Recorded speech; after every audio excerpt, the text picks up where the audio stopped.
Halo pemirsa, Anda kembali menyaksikan spesial dialog program yang mengulas sejumlah isu terkini seputar ekonomi dan juga bisnis dengan tentunya para narasumber yang mumpuni di bidang tersebut.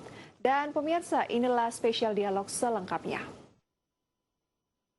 Iya, dan pemirsa kita tahu bahwa pergerakan dari indeks harga saham gabungan pemirsa mengawali perdagangan di awal pekan ini terus mencatatkan penguatan dan sekarang diperdagangkan di atas kisaran posisi 5.000. Demikian pula dengan pergerakan dari nilai tukar rupiah terhadap dolar Amerika Serikat yang kembali menguat sampai ke posisi di bawah 14.000 terhadap dolar Amerika Serikat.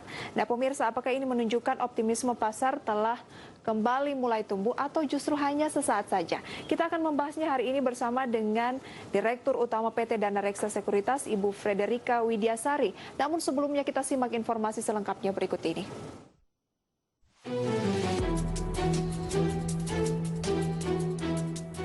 Nilai tukar rupiah menguat terhadap dolar Amerika Serikat dan terus menunjukkan penguatan yang cukup signifikan di bawah 14.000 per dolar Amerika Serikat. Beberapa katalis dinilai mendorong rupiah kembali menguat terhadap the greenback, diantaranya melemahnya dolar Amerika Serikat secara umum sepekan terakhir disebabkan akumulasi ekspektasi dari para investor terkait dengan pembukaan ekonomi kembali di berbagai negara Asia. Melimpahnya likuiditas di pasar keuangan global seiring dengan program stimulus yang dilakukan di Amerika Serikat dan banyak negara maju. Penguatan lebih lanjut dari rupiah juga akibat adanya investor yang memindahkan asetnya dari pasar India karena penurunan peringkat India oleh Moody's dan outlook-nya dari stabil menjadi negatif. Moody's menjelaskan hal ini karena kerapuhan makroekonomi India yang berkembang bahkan sebelum COVID-19. Sedangkan dari dalam negeri, penguatan rupiah cenderung disebabkan oleh dimulainya transisi pembukaan pembatasan sosial berskala besar atau PSBB di sejumlah daerah seperti di DKI Jakarta. Gubernur Bank Indonesia Peri Warjio saat memberikan paparan perkembangan ekonomi terkini pekan lalu mengatakan nilai tukar rupiah saat ini masih under value dan kedepannya akan kembali menguat ke nilai fundamentalnya di kisaran Rp13.600 hingga Rp13.800 per dolar Amerika Serikat. Sementara di pasar modal dalam sepekan tercatat net buy asing di pasar reguler mencapai Rp3,16 triliun dan IHSG perlahan kembali ke kisaran 5.000. Apakah itu tanda optimisme pasar benar-benar mulai pulih? Bagaimana agar net buy yang tercatat selama sepekan terakhir ini bisa tetap terjaga? Inilah spesial dialog selengkapnya bersama Direktur Utama Dana Reksa Sekuritas.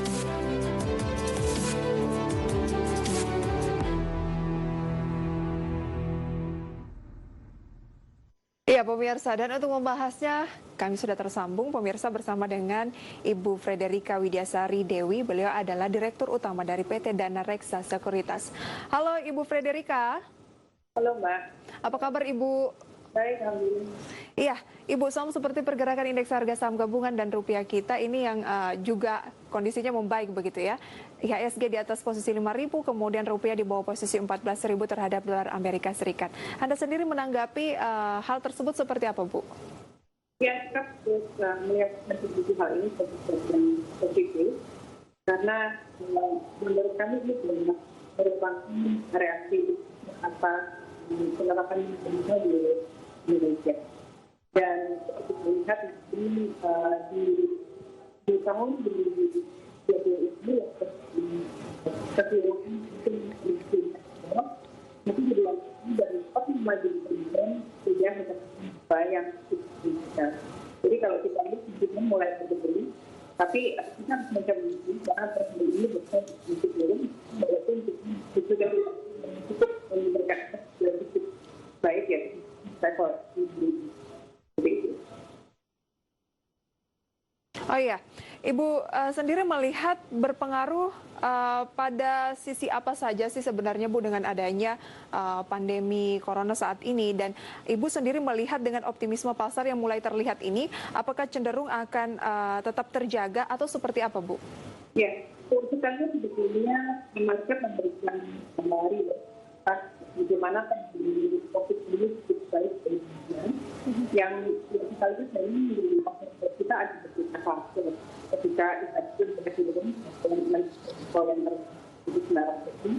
Jadi yang penting ketika China memberi kasus COVID ini, indeks 19 mulai turun, kemudian berikut ini kedua mulai menjadi beban semakin, ketika begitu sudah menurunkan, dan kemudian di Indonesia mengalami performa itu cukup sangat untuk koreksi kesalahan. Karena waktu itu masih belum, aku belum jelas seperti apa. Nah, ketika kita melihat ternyata kemudian kontestasi dengan ini cukup baik, bahwa yang pertama adalah bagaimana cukup live, itu tenaga medis dan ada di kemudian bersama dengan berbagai baik. Baik.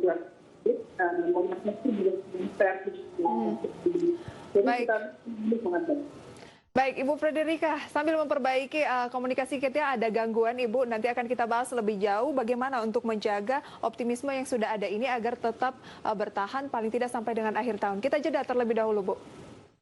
Dan masih menyaksikan spesial dialog.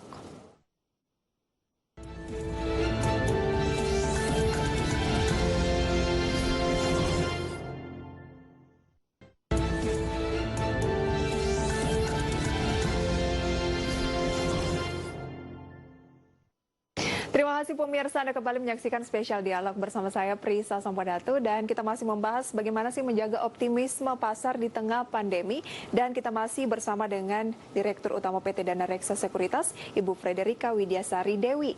Dan sebelum membahas lebih jauh, pemirsa, kami punya informasi bahwa optimisme pasar bukan hanya terjadi di dalam negeri, tapi justru dari global, pemirsa. Di mana memanasnya situasi keamanan di Amerika Serikat beberapa waktu terakhir dan sejumlah negara akibat demo besar-besaran anti rasis tidak mempengaruhi minat investor menjalankan aksi korporasi di lantai bursa.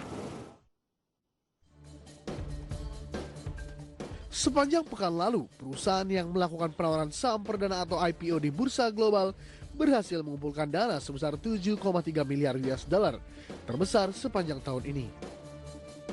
Perusahaan pertama adalah Legend Biotech Corp. Ini merupakan anak usaha GenScript Biotech Corp yang terdaftar di bursa Hong Kong. Sahamnya melejit 74% saat pencatatan perdana setelah berhasil mengumpulkan dana 424 juta US dollar. Pada perdagangan hari pertama, sahamnya ditutup naik 61% menjadi 37 US dollar di New York Trading. Kedua adalah Safe4 Payment Inc. yang di perusahaan perangkat lunak yang mendukung pembayaran dan transfer uang. Perusahaan ini melakukan IPO dengan harga 23 US dollar dan berhasil meraup dana segar sebesar 345 juta US dollar. Sahamnya melonjak 46% menjadi 33,54 US dollar, membuat kapitalisasi pasar perusahaan yang berbasis di Allentown, Pennsylvania ini 1,4 miliar US dollar.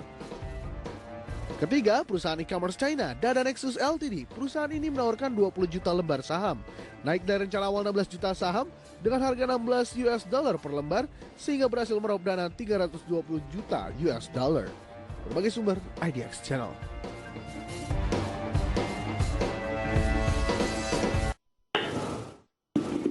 Iya, dan langsung saja kita kembali akan berbincang bersama dengan Ibu Frederika. Ibu, kalau kita lihat ya, di tengah konflik IPO global ini justru masih menembus rekor. Kemudian dari dalam negeri ada sekitar 15 perusahaan lagi yang akan melakukan IPO dari berbagai sektor. Nah, bagaimana dinamika Dana Reksa Sekuritas di tengah musim pandemi sendiri, Bu, di tengah masih ya optimis dari baik itu calon emiten maupun para investor?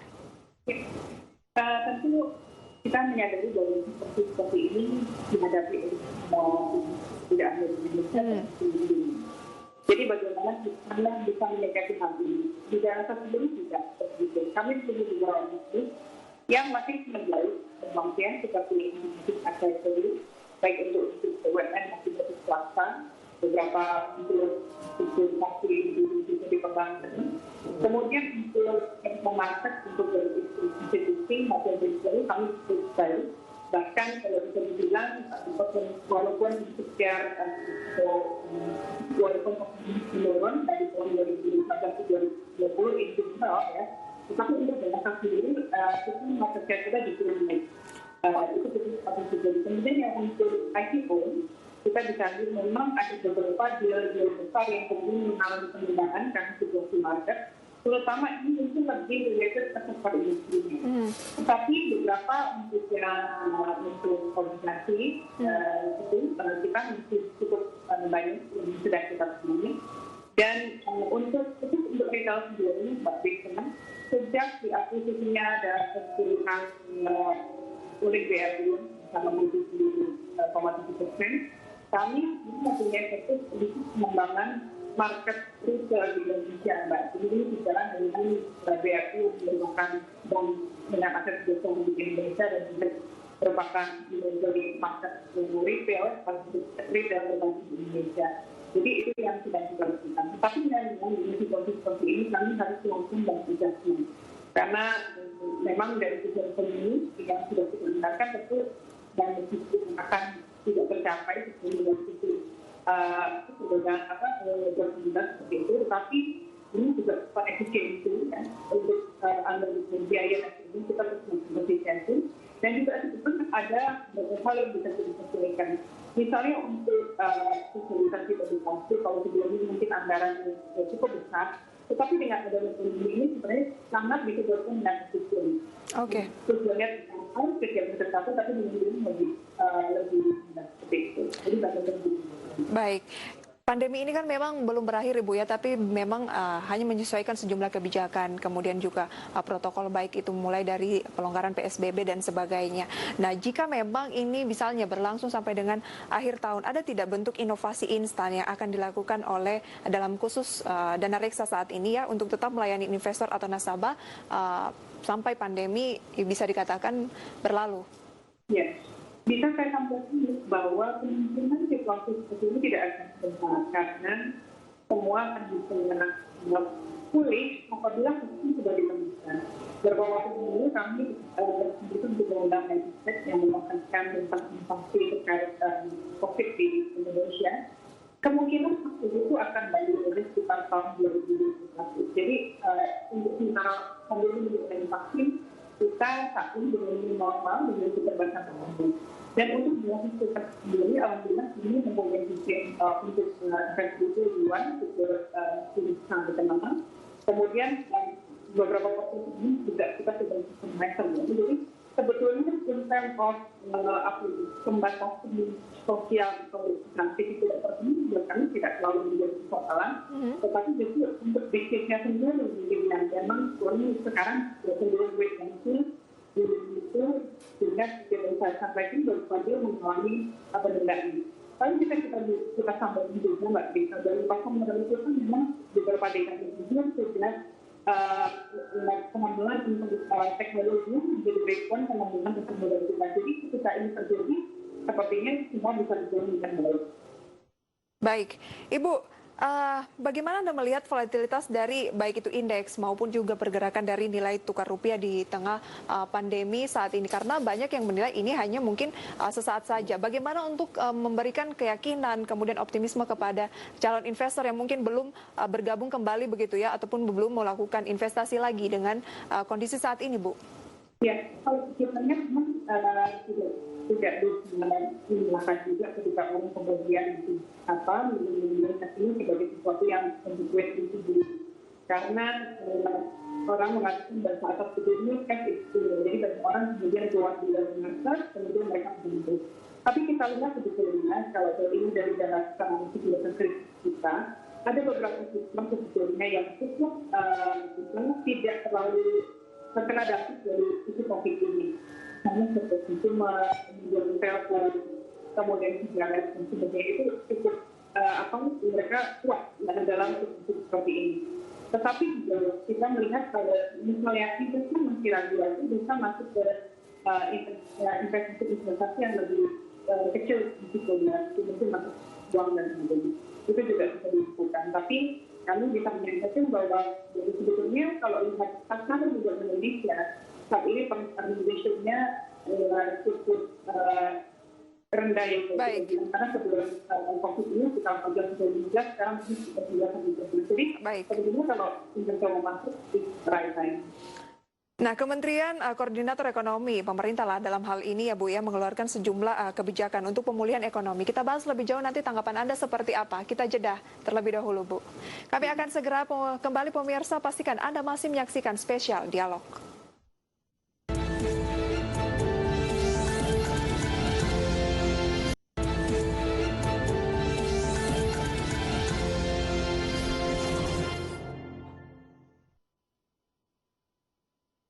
Ya, terima kasih pemirsa. Anda kembali dalam spesial dialog masih membahas bagaimana menjaga optimisme pasar di tengah pandemi. Berbincang bersama dengan Ibu Frederika Widiasari Dewi. Beliau adalah Direktur Utama PT Dana Reksa Sekuritas. Ibu Frederika. Ya, Mbak. Iya, Ibu, sejauh ini Anda melihat kebijakan dari pemerintah bagaimana untuk kembali mendorong pemulihan ekonomi, mulai mengeluarkan sejumlah roadmap begitu ya, pasca pandemi yang mulai akan ditetapkan pada Juni 2020.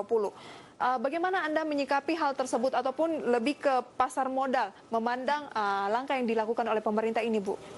Ya, seperti kita lihat bagaimana market merespons sangat positif kepada pemerintah kita dalam penanganan COVID di Indonesia.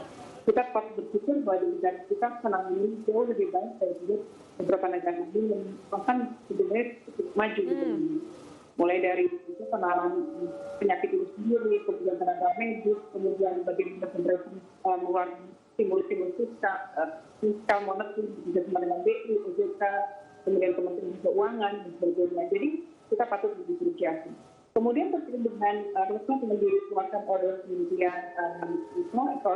Ekonomi, kita juga melihat sebagai suatu panduan yang sangat jelas. Kemudian ini juga memberikan sejumlah positif bahwa hingga perekonomian bisa dimulai lagi, walaupun dengan pembatasan atau new normal tersebut yang bisa diterima oleh semua pihak. Justru dengan adanya seperti ini menjadi guidance yang jelas, dan sebenarnya kalau itu yang diperlukan adalah kejelasan, Mbak. Ketika kemudian market bisa muncul pemerintahnya tidak jelas ataupun dengan itu akan dipanggil. Tapi kalau kita lihat bahwa sekarang formulanya sangat jelas, step by step, dan kita yakin ini akan memulihkan perekonomian kita walaupun tidak sesuai dengan diproyeksi di awal sekitar 5%, tapi cukup baik gitu yang bisa kita lihat saat ini. Iya, dan ternyata hingga April 2020 terjadi peningkatan jumlah investor saham, Bu, ya, sebanyak menurut catatan kami ada sekitar 5% year on year.